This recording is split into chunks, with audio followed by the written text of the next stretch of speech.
Today's daf we're going to be learning is Avodah Zarah daf Samchet. We've returned to Zoom, so all those who want to come back or want to try out the Zoom, we're back to normal, 7:15 Israel time every morning.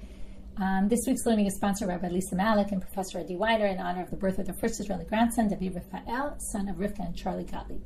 David was born at Sheba Medical Center on the 26th of Tammuz, July 22nd. He's named after his great-grandfathers David Malik, Zichrono Livracha, and Dr. Donald Stoltz, Zichrono Livracha.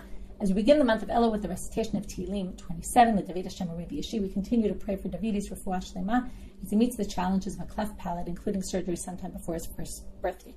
David Rafael ben Rivka Ariana ve'Eliezer Binyamin. Today's daf is sponsored by Terry Kravosha in memory of her mother, Chani Mindel Bat Sima Fega of Yerachmiel Akhayan, and her second year at site. She was an Eshet Chayil whom we miss and think of every day. The Siyum is next week already.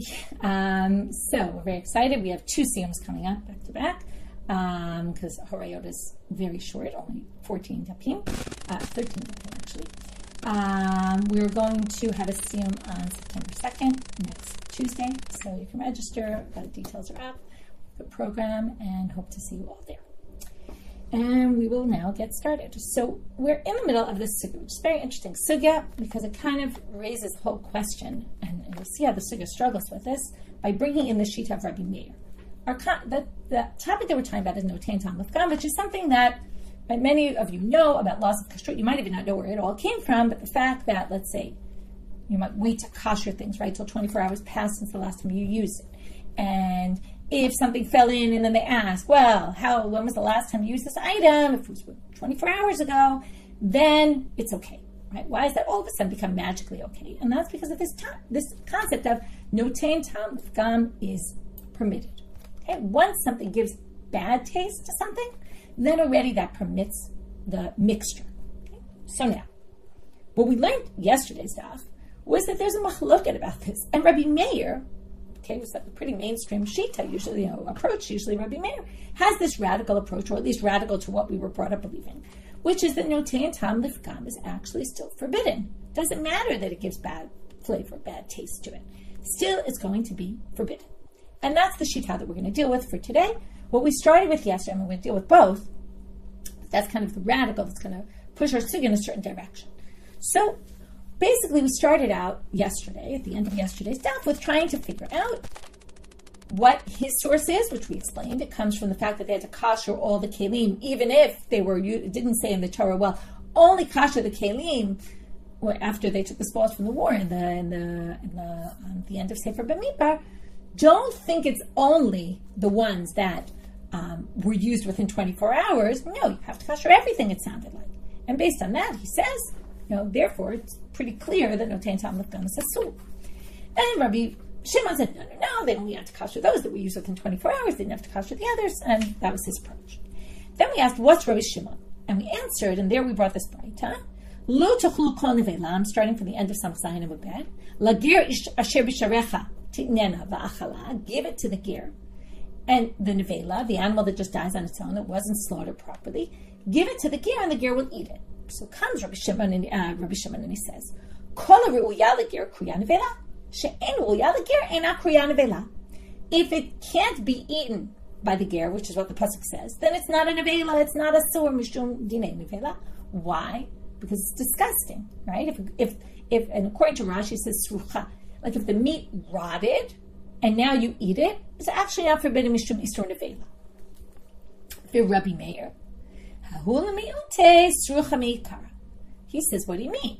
That comes to say, no, if the animal was rotten before, meaning, like Rashi gives an example, it was a mukat shchein, okay, it had these terrible boils on its body, and no, it's not edible, okay? If the animal was sickly before it died, and totally inedible to anybody, and the ger won't eat it, again, I'll just remind you, ger doesn't mean a convert. This is a ger tosha, this is someone who keeps the Shabbat Mitzvah B'nai Noach, but isn't commanded to not eat vela. So what this is coming to say is that if it was disgusting and the ger would never eat it in the first place, then it doesn't have an Isur Nevela. But if it was edible at the time it died, you could have eaten it, a ger would have eaten it, and then it died on its own, then it went bad later, that for sure is Isur Nevela. Okay? Because, right, Rabbi Meir thinks notein tam lifgam is forbidden, right? Who cares if it went bad? If it was food to begin with and went bad, well, it's not, right? That's still Isur Nevela. For Rabbi Shimon, so now where's Rabbi Shimon going to learn that halacha from if he doesn't learn it from here? What he says is that's just dust of the earth, and it's something that's totally and utterly disgusting. An animal that no one would ever eat, that's not to be considered food. It doesn't come into the food category at all. So you don't need a special drasha in the pasuk to teach that. It would be obvious. Okay? We'll come back to this concept later, that if there's nothing, the pasuk doesn't need to teach you because no one would eat it anyway, maybe we don't call that food. So that's how each one brings proof for their opinion from the pasuk. Okay. At this point, we assume, okay, because no one told us otherwise, that the machloket between Rabbi Meir and Rabbi Shimon is about a classic case of notein tam lifgam. I put something something that's forbidden into a mixture. It ruins it, like we saw the case of chometz, vinegar, that was, let's say it was used as a libation when it was wine still. Now it's vinegar. The vinegar spills on the grisim, right, on the groats, and it ruins the flavor immediately. Remember, we said there were two cases there. We'll get back to that. But it ruins it immediately. Sounds like Rabbi Shimon thinks this is permitted, like all of us think it's permitted, and Rabbi Meir is the odd one out, but he does think that that's forbidden, even though it gave bad taste to it. Now, comes Ulla. We're going to have a machloket Ulla and Rabbi Yochanan. Rabbi Yochanan is about the scope of the debate. Rabbi Yochanan is going to understand the debate the way we understood it until now. But Ulla is going to come with a different understanding of the debate, which my sense is that his motivation is that how could you possibly say that Rabbi Meir thinks notein tam lifgam is forbidden? Like, everybody thinks it's permitted, and Rabbi Meir must also think it's permitted. So if that's the case, what's their debate? Amar Ulla machloket. Now this is very common, but we have a debate, and the question is, what's the scope of the debate? What case are they debating? So Ulla says, machloket sheishbiach ulevasof pagam. The machloket is when first, right, we saw this with the groats, where first if the vinegar falls on cold groats, and then you boil them up, and then the vinegar actually causes bad taste at that point. Well, that's a different case. That's first, it added good taste to it, and then it added bad taste. That's the machloket, meaning that's when Rabbi Meir says we're going to actually forbid that. Why are we going to forbid it? Not because notein tam lifgam. If it was notein tam lifgam alone, we would permit it. But because it first, at the moment it hit the food, right? The moment the mixture combined, the Isser food actually made it better. In the end, it got bad because of the forbidden food. But in the first moment, it got better, and because it was better in the first moment, it actually improved, enhanced the flavor, enhanced the taste of the permitted object. That's when Rabbi Meir forbids. And Rabbi Shimon is going to say, no, we look at the end. In the end, right now, when that's standing before me, that vinegar made the combo taste disgusting. So even though it tasted good for a few minutes, right now it tastes awful because of it, and therefore we'll permit it. And that's the machloket according to Ulla. So avapagami kara divrei hakol mutal, and this seemingly is his motivation for explaining it this way, which is if it was bad from the moment it hit, the Isser item hit and ruined the food, of course it's going to be permitted. Even Rabbi Meir will agree to that. And that resolves a little bit of our difficulty with Rabbi Meir's shita. Now, in the end, Rabbi Yochanan disagrees, and we're actually going to prove Rabbi Yochanan from a braita, ultimately in the end of today, so in the middle of today's sugya. So we're not going to accept this, it seems, but it does sound like, what Ulla is trying, and as Ulla does have this unique interpretation, that let's keep Rabbi Meir like we thought. In other words, everybody thinks that notein tam lifgam is permitted. It's only in the case where it originally enhances it, when it starts, then goes bad, that's when we're going to forbid it. Eitivei Rav Chaga Ulla. So Rav Chaga brings a difficulty on Ulla before we get to Rabbi Yochanan, and Ulla will answer this question. But Rav Chaga says, look at this braita. The braita says, and we'll see the whole braita later, and we'll see later that we're going to understand this differently than Ulla does, but we'll get to that. Yain shenafal letoch hadashim, v'chometz shenafal letoch brisim asur, v'Rabbi Shimon matir.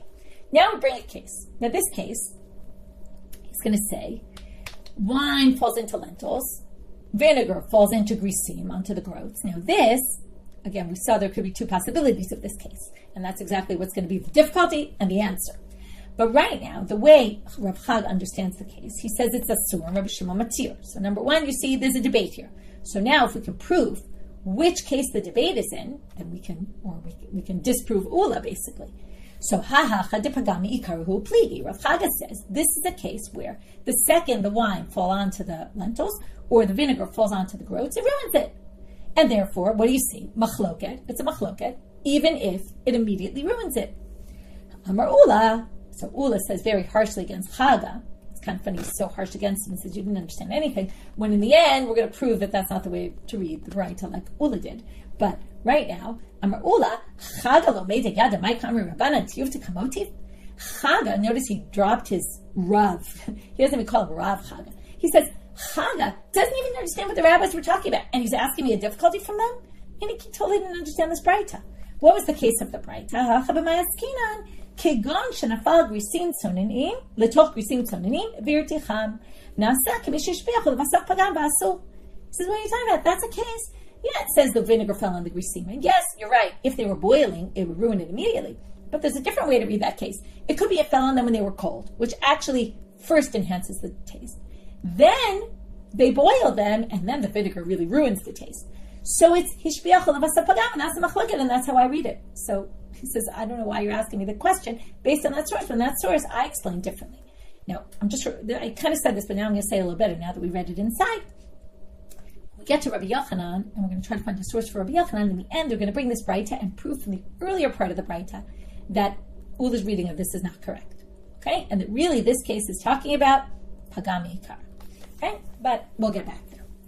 Rabbi Yochanan amar, b'pogemi ikar machloket. So here comes Rabbi Yochanan. He says the machloket is, again, he says, not like you said, Ulla. The machloket is, what case? Pogemi ikar. Now, Ulla very clearly said it's not pogemi ikar. No way would Rabbi Meir say that if it immediately caused bad taste, it would be forbidden. Of course it's permitted. Rabbi Yochanan says, no. That's the case where Rabbi Meir forbids. Aval, Ibaye. What Rabbi Yochanan doesn't relate to. Now, Ulla was very clear. This case they argue, this case they don't. Rabbi Yochanan's not so clear when he says this. Rabbi Yochanan just said, it kind of sounds like he's disagreeing with Ulla, and he says, no, they disagree about if it falls in and ruins it immediately. But what he doesn't say is, do they also disagree in the other case that Ulla was talking about? Do they disagree in both? Or do they disagree only in this case? And that's the Gemara's question. So they asked the question. When Rabbi Yochanan said, Pogemi ikar machloket, did he mean Pogemi ikar machloket? Aval hishbiachu levasof pagam divrei hakol asur. But if it first enhanced the taste and then ruined it, would you say everyone agrees that it's forbidden because the enhancement happened, because the first thing it did was enhance? So maybe in that case, everybody forbids, and there's no machloket. So did he mean only in pogemi ikar machloket? Or maybe he thinks in addition to the case that you said, Ulla. You said one case, I think they argue about both cases. Okay? I think, which again, in the end means Rabbi Meir has this radical approach that even though it gives bad flavor immediately, it's still forbidden. But in the case where hishbiach levasof pagam, even Rabbi Shimon still permits it. He's not bothered that first it enhanced and therefore it should be forbidden. No, maybe not. Maybe he still holds in both cases. Or maybe not. Or maybe he agrees and there's only machloket. In this case, we don't know. Okay, Rabbi Yochanan is left as a question. We don't know what he thinks about the case of hishbiach levasof pagam. But again, what's very clear is he thinks that Rabbi Meir really holds. No tandem lefgam, classic case. Something falls in, ruins it, right? Makes it a bad taste. It's still going to be forbidden, right? Because the Isser fell in and it gave taste. We don't care that the taste was bad. There's taste of Isser in there. We're going to prohibit it. Okay, that's Rabbi Yochanan. And we just don't know what he would say about hishbiach levasof pagam, which really the question there is Rabbi Shimon. What does Rabbi Shimon hold? Will he still say it's permitted? Or will he say, no, in that case I agree, it's Usser, because it did enhance in the beginning. So that we're left with an open question, although ultimately we're actually going to answer this question, even though the Gemara never really relates to it. But in the end, we're going to prove from this braita or at least the braita is going to be very clear that this is what they argue about, and what they do and what they don't. We'll see. But right now, at this stage of the Gemara, we don't have an answer. Now comes Rav Amram. So first we brought Ulla, we brought a difficulty, Rav Chaga brought a difficulty on Ulla from a braita, and Ulla answered it, at least in his way of reading that braita.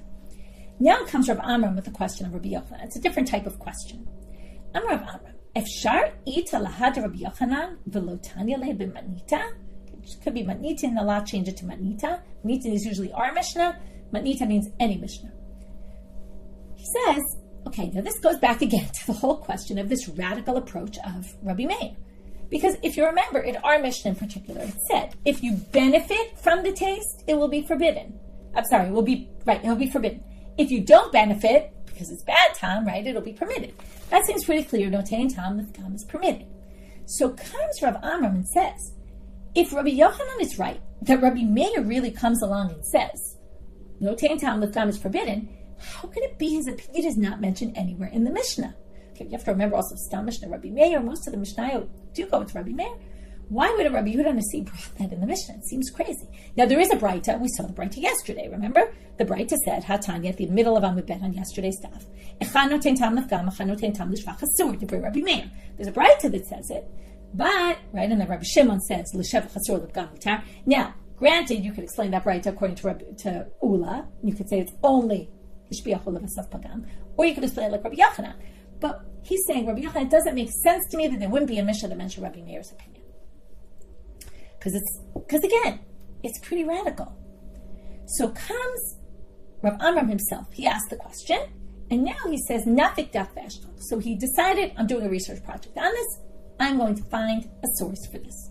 So he looks around, opens all the Mishnayot, gets to Orlah, and he finds it. Titnan. It says Titania, it should be Titnan. Titnan means we learned in the Mishnah. Titania means we learned in a braita. He was looking for a Mishnah, and this actually is a Mishnah. It's a Mishnah in chapter 2, Mishnah 9 in Orlah.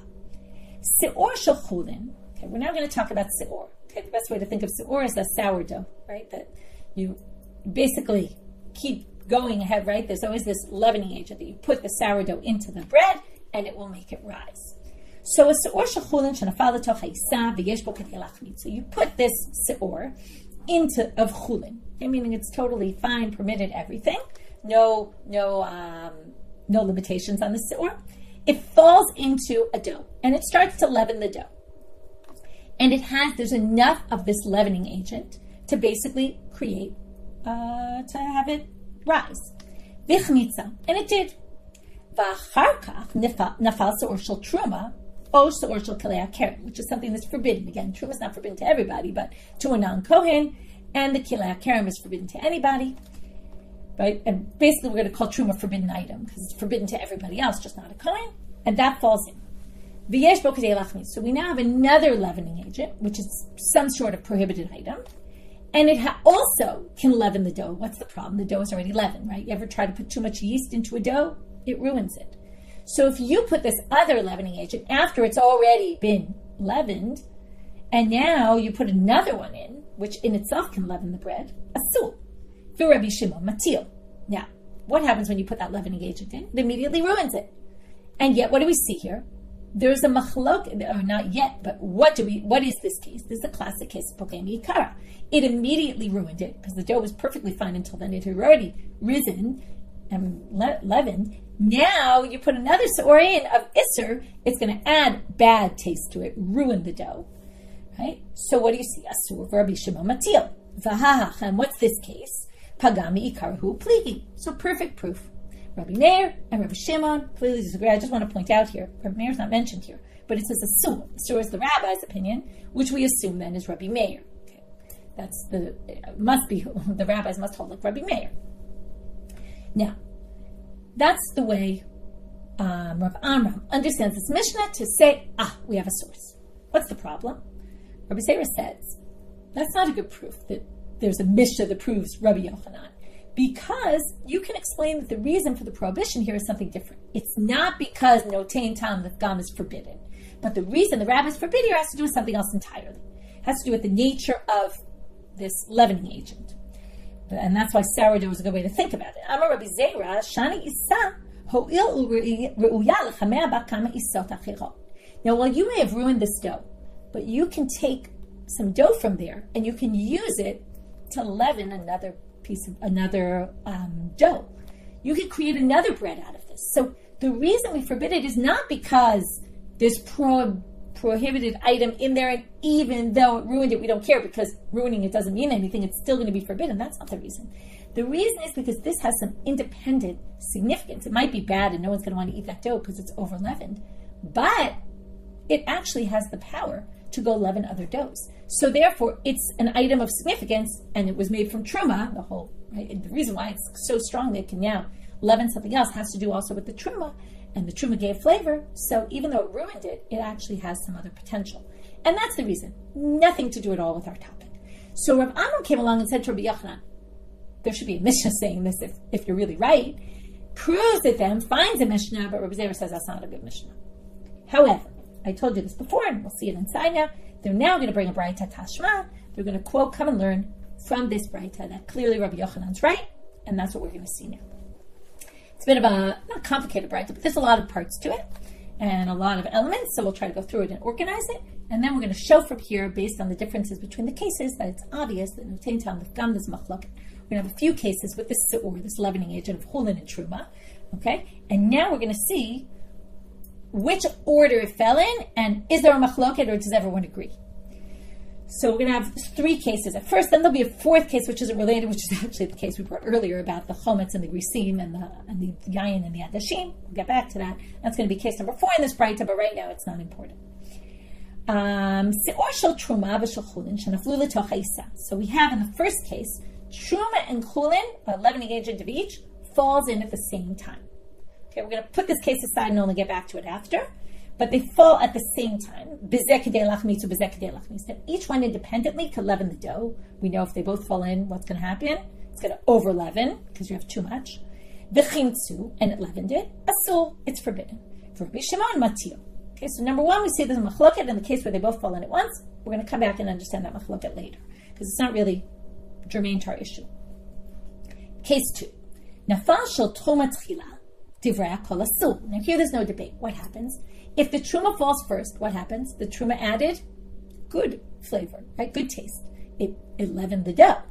And therefore, everyone agrees that it's forbidden, even though when you add the chullin after, it'll ruin the dough. And in a sense, it's ruined because of also that the truma was in there. But since it hishbiach, ula vasof pagam, right? It originally added good taste. Over time, in the end, the fact that the truma was there kind of ruined it. And therefore, what do you see here? Everyone agrees that pagam, right, that hishbiach ula vasof pagam is forbidden. There's no machloket. That already goes against ula. And proves, well, it doesn't yet prove Rabbi Yochanan because we didn't see the machloket yet, but now we're going to see. Case 3 is, nafal shel chullin v'achar kach nafal shel truma, second to last line in Amud Aleph. If the chullin falls first and then the truma falls in, o shel kilei hakerem, or whether it was truma or kilei hakerem, asul v'Rabbi Shimon matil. What do you see? Classic case, when the truma fell in, it ruined the dough. So because it ruins the dough, what do we see? Machloket. This is a classic case. It's clear. It ruined it as soon as it fell in. And there's a machloket. So there's Rabbi Yochanan. Now, the chitema, you might want to say, okay, if you remember the sugya well, we just learned, what will you say? Wait, why is this asur? Not because of notain tam l'fgam is asur according to the opinion that forbids. It could be that the rabbis forbid it for what reason? Because of chitema chanami turning out amabed, kid to Rabbi Zeira, as Rabbi Zeira said, because it now has the potential to go leaven other doughs, and for that reason, batashma miseifa. We can learn from the next case. Hayayin shenafal l'toch hadashim, the chometz shenafal l'toch grisim asul, v'Rabbi Shimon matil. Now I told you this was going to be case number 4. Case number 4 in that braita is a case of the wine falling on the lentils. Again, it would be wine yenesech, or chometz that was from yenesech, that was offered as a libation first, then became vinegar, and then it falls onto grisim. Asul v'Rabbi Shimon matir. What do you see here? There's a machloket. We know that. We saw that before. Now, v'ha-ha-chanami depagami ikaru pligi. Now, if you want to claim, like who did? Like Ulla. Remember? Ulla claimed that was pagami ikara. Sorry, my mistake. The Gemara is not going to say, this is also pagami ikara. Because the wine falls on the lentils, the chometz falls and immediately ruins it. Now, not necessarily, because we saw we could read that in 2 ways, and that's what the Gemara is going to say. Now, if you want to read this as Ulla, who said, oh no, it fell when it was cold, and first it added benefit, then it went bad. But that can't possibly be what the braita is saying. Why not? Because remember, there were 4 cases now. We have case 1, which we didn't explain yet. Case 2 was hishbiach ulavasaf pagam, and what did we see? Everyone agrees it's forbidden because it originally added good taste. That was when the truma falls in first, and then the chullin. And we said everyone agrees it's asur. So you can't read it like Ulla. Okay, interesting, they didn't question Ulla at the time. But you can't. You can't possibly say there's a machloket in the case where first it added good flavor, and good taste, and then it ruined it. You can't say that's case number 4 because Baha Katane, it says in case 2 in the braita, Nafal shel truma tchila divrei kol asul. If the truma falls first and first enhanced the flavor, benefited the dough, and then ruined the dough, then divrei hakol asul. Everybody agrees it's forbidden. There's no machloket. So you can't possibly say, like Ulla tried to say, that the machloket is tishbiach ulavasaf pagam because of case 2. So case 4 can't be explained as that case because case 2 is already that case. And again, case 2 says there's no machloket, and case 4 says there is a machloket. So case 4 must be just like case 3, which is they're both cases of immediately it ruined it. The grisim were already boiling, and therefore when the vinegar fell in, it immediately ruined it. And therefore, we have a proof for Rabbi Yochanan. In the end, we can prove that Rabbi Yochanan holds pagami ikara is the machloket, and that is proven from this braita. So, what Rav Amram didn't manage to do, which is to find a Mishnah that shows this machloket, and the machloket is specifically in the classic case of notain tam dafgam, where there wasn't any sort of enhancement or positive effect in the beginning. It was all right, immediate bad effect. Right? Now we proved it from a braita. The classic case, immediate bad effect. That's when they have a machloket. And again, going against what you might have thought, which is again what Ulla had the benefit of. Really, Rabbi Meir forbids this, and nobody knows. You know, it's not like a big popular thing. Everybody's always quoting the Rabbi Shimon opinion. No tam lefgam is permitted. Well, even though Ulla had that strength to his approach, which is, oh no, they really only argue over a unique case, but not the classic case. In the end, we proved, the sugya proves from this braita, like Rabbi Yochanan, that really they do have a machloket in the main basic case of notain tam lefgam. Is it mutar? Is it asul? Now, before we move on to get to the interesting mouse case that we're going to end our sugya with, a mouse falls into beer, we'll end in an interesting manner. But first, we want to figure out that first case of the braita that we kind of ignored, which is when the truma and chullin fall in together. What's going on with that case, and what's the machloket between them? So Hani Tzvat Abad, the way they're going to introduce it is like this. They're going to go back. Now, there were 4 cases on the braita, but right now we're talking about the 3 seor cases. The 4th was the yayin with the adashim and the chometz with the risim. That we're not dealing with right now.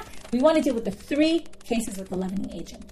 Hani Tzvat Abad Katane Lamali. What do we need all 3 for? Now, we know what we need 2 and 3 for. We already just said, but we'll review. Bishlam Abad Deseifa. The last one we get, case 3, that was where the truma fell second.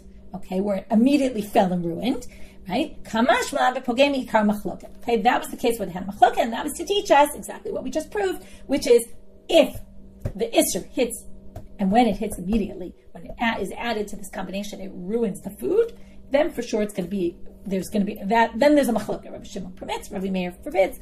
That's case number 3.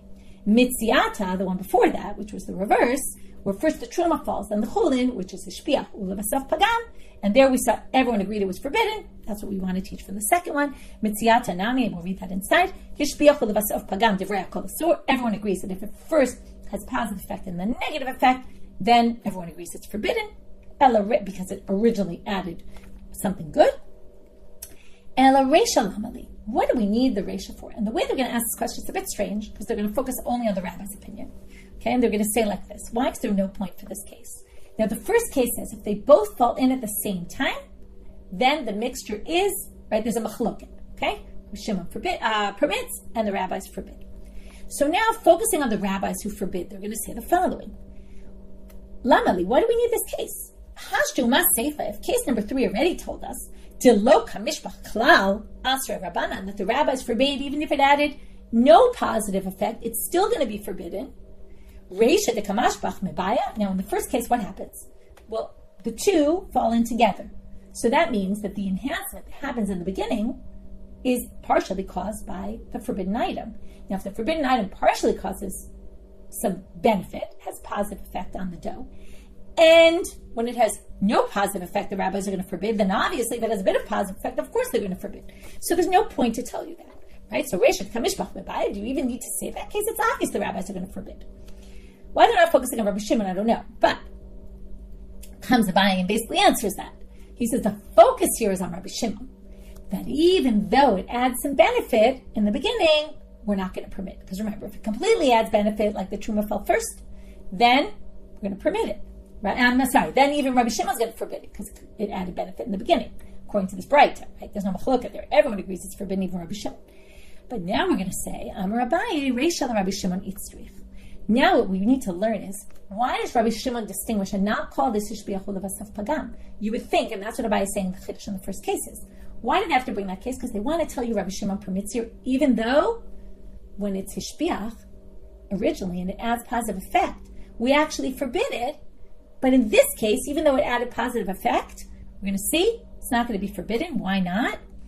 Now before we're going to just go back a little bit and say like this. First, we're going to explain the rabbi's position here and then Rabbi Shimon. The rabbis say to Rabbi Shimon the following about this case. Both, again, let's think about what happens, okay? And maybe I'll explain outside before we can read it inside also. But when you put the two leavening agents at the same time, what's going to happen? Well, each one is enough to leaven the dough on its own. But they both start working simultaneously, together. And the first stage is two together start leavening the bread, the dough. And that's a good thing. Then, as time goes on, it's going to ruin it. That's going to be the bad. So come the rabbis and they say to Rabbi Shimon, okay, they're giving, I don't know if this is true, it really depends, I think, but this leavening agent theoretically could have leavened the dough if you would put just one of them in, would have done it in 2 hours. Why did it do it quicker? Because 2 were there. 2 includes the Isser. So in the end, come the rabbis and they say, we're going to say that this is forbidden because in the end, it did enhance. Why did it enhance? Because it quickened the leavening process. That's an enhancement. The fact that it was enhanced and was done quicker on account of the forbidden item, that's a positive effect. And that's why they forbid. So therefore, it's a sul. The Rabbi Shimon, what's he going to say? And this is really why we had to bring this case, because the rabbis were intuitive. And then once you have the other cases, you know the rabbis are going to forbid. It's a very unclear line. Okay, I'm going to try to explain as best as I can. And then the Gemara is going to have some question with this and kind of explain it a little bit better. When they benefited, when the beneficial effect happened, it was on account of both. It wasn't just because of the Isser. It was the Isser and the Heter together. So therefore, you can't say, now, in order to have Hishbiach Ulevasaf Pagam, which Rabbi Shimon will agree is forbidden, if it starts with a positive effect and then ends, in the end gives negative, right, ruins it, it doesn't matter since it started positive, we're going to forbid it. Rabbi Shimon's only going to say that when it happened completely because of the Isser. But the Isser here didn't make it happen in 2 hours. The Isser together with the Heter, like half of the Isser did, but half of the Heter. It wouldn't have happened if it was just the Isser. If it was just the Isser, it would have been, right, it would have just leavened normally. But it wouldn't have leavened in that 1 hour. So what he's saying is like this. The two together made the Shevach. That doesn't mean the Isser Hishbiach. Because what made it happen in 1 hour? The combination of the two. And we don't know. We're going to get to this later and clarify a little better. What he's going to say in the end is we don't view this, we don't look at them as a combo, as if the Isser did it because it was with something else. No. If it's the Isser did it because it was with something else, and therefore we don't give it the power of saying this caused the positive effect on its own. It has to cause the positive effect on its own, and it didn't. It was together.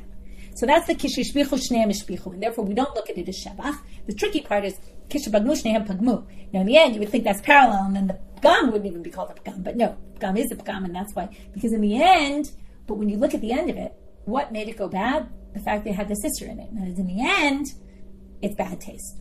Okay, and what gave it the bad taste? The extra one. And even though it's a bit of a combo, which is a little hard to understand, but if he doesn't think it's a combo there, why does he think it's a combo at the end? But in the end, I think because the entire, if we look at it at the end, in the beginning we just say, well, half of it did it, but half of it was done by the other side. By the end, the fact that the truma is there actually ruined it, and therefore it's completely gone. We don't look at the shevach at all.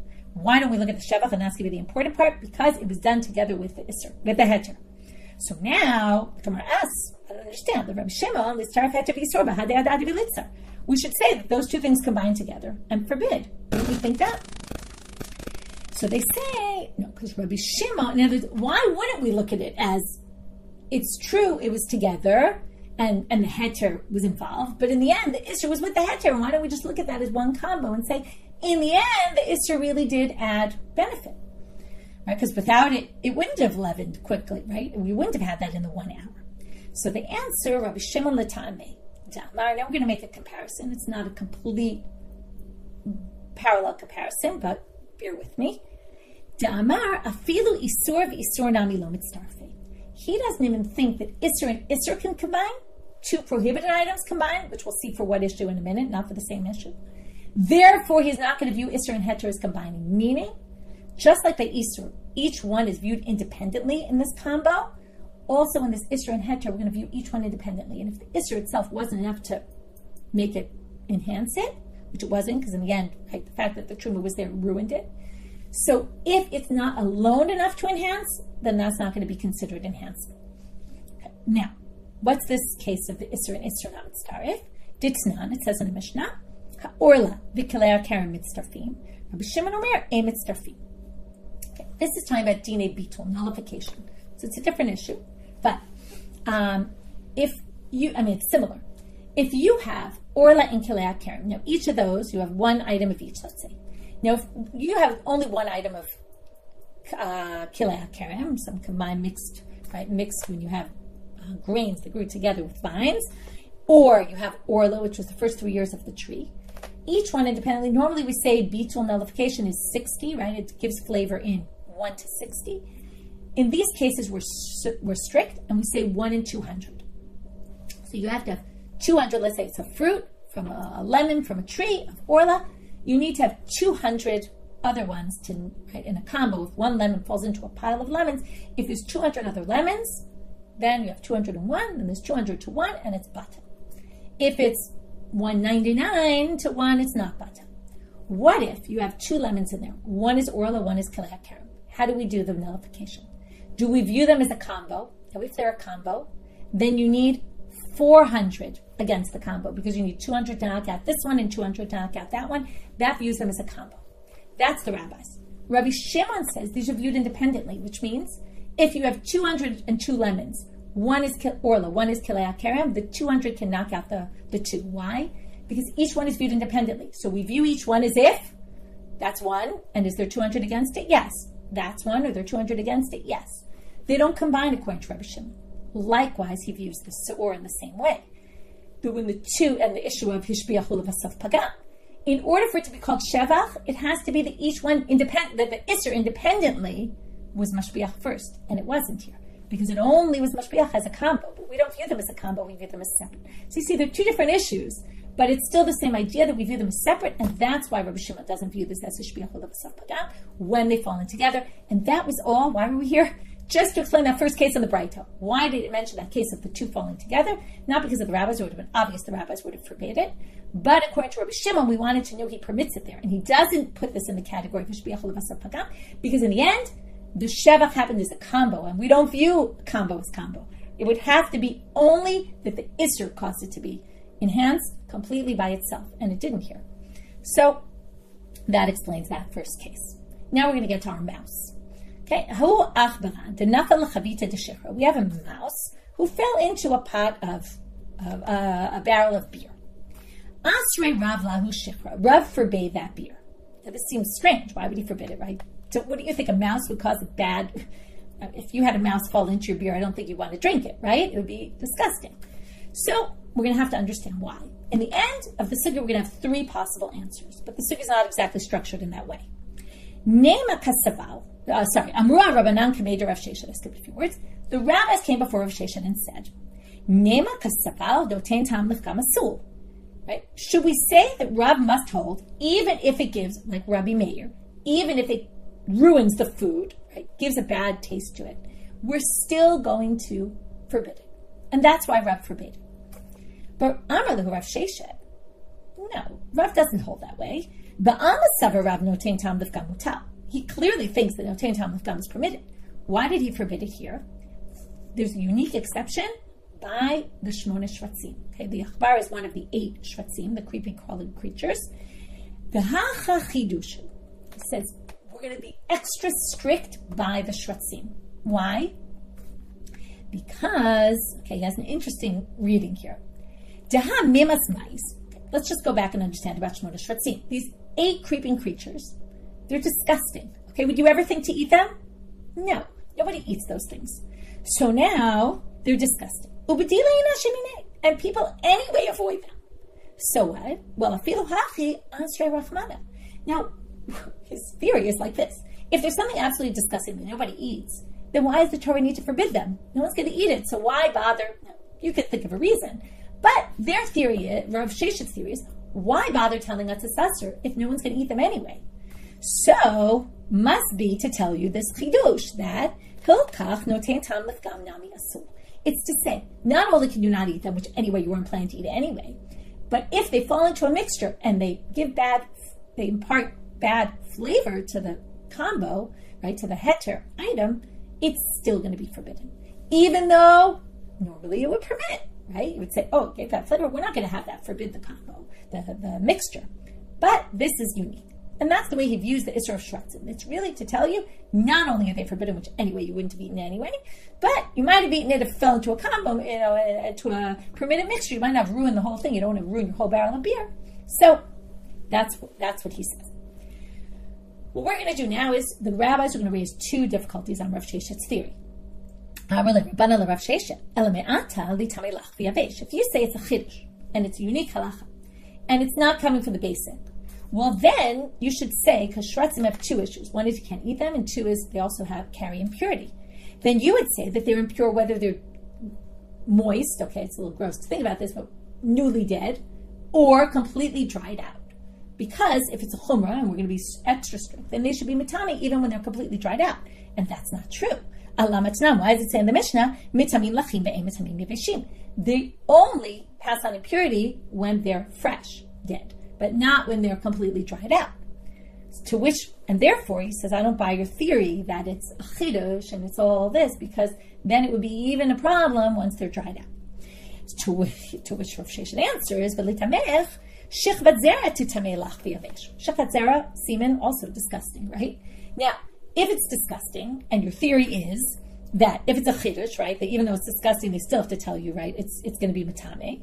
So it should be matame lach and yavesh. And it's not true. Also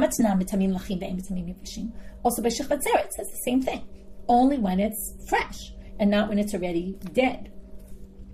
So how do you explain the Shechvat Zarah? I'm going to explain it to you. And then I'm going to explain the Shratzim for the same logic, which has nothing to do with what you're questioning me about.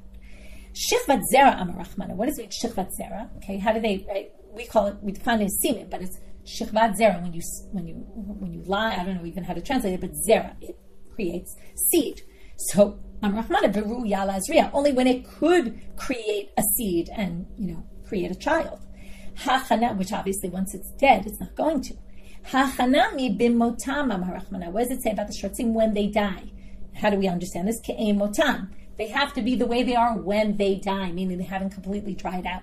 Okay, so that's a whole separate reason. That's nothing to do with your question, Abdi. Second question of Rav Sheshet, which also we're going to answer. Matkef la Rav Shimi min harda. Okay, but this is an interesting question. Umi mais, are they disgusting? V'halo olel shulchan shemalachim. You think they're disgusting, but actually kings eat it. It's a delicacy, these mice. Okay? In the king's house, they eat it. This reminds us of the whole Bishul Akum, right? The kings eat mice. So here's the answer. It says, Amar Shimon min harda, but he was the one who asked the question. Most people take out those words and say doesn't belong here.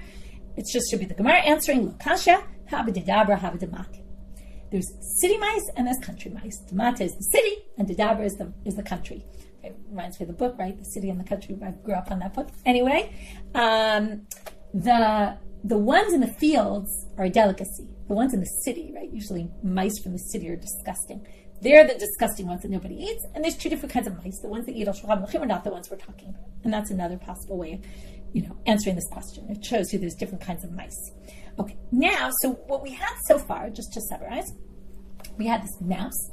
Then we have a case, so Rav forbade it. The rabbis thought it was because he holds like Rabbi Meir, no ten tam lefgam is asul. However, we then say that Rav Sheshet said no, it's because of a special chiddush by shratzim. It would be true anywhere else.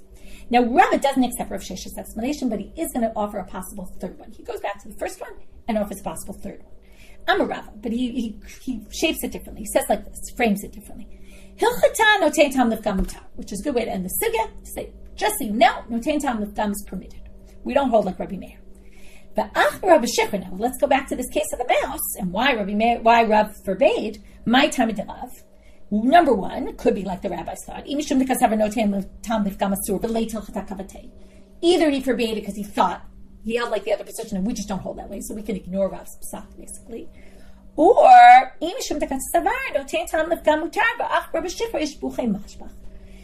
could be he thought that this mouse gave good taste into the beer and enhanced the flavor of the beer, and maybe that's why he forbade it. Maybe it was a debate in the reality. Did this add better? Did it make the beer taste better, or did it not taste better? I don't know if he's saying because mice actually enhance things, or particularly the combo of the mouse in the beer would be a good combo, and maybe that's why. So that adds a third possibility as to why he forbade. So we have number one, he forbade because no tein tam lefkam is forbidden, which we don't hold that way anyway.